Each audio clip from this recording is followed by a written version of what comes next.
ఈరోజు ఈ అమ్మ ముచ్చట్ల ముచ్చట ఏంటిదంటే పుట్టిన పిల్లలకి ఏమేం డ్రాప్స్ ఇవ్వాలి?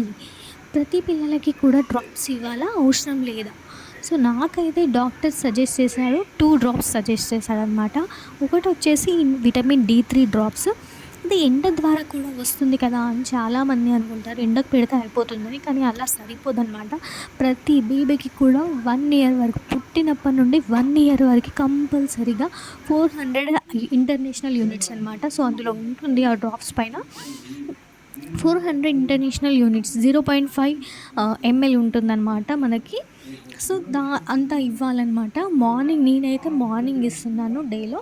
పాలతో కూడా మనం పాలు తాగిచ్చిన తర్వాత ఫీడింగ్ ఇచ్చిన తర్వాత కూడా మనం ఇవ్వచ్చు విటమిన్ డి3 డ్రాప్స్. కానీ కంపల్సరీగా ఇవ్వాలి. పుట్టిన ప్రతి బేబీకి బాగానే ఉంది కదా, హెల్తీగానే ఉంది కదా అని ఎక్కడ ఆపొద్దనమాట. కంపల్సరీగా ఇవ్వాలి 1 ఇయర్ వరకు.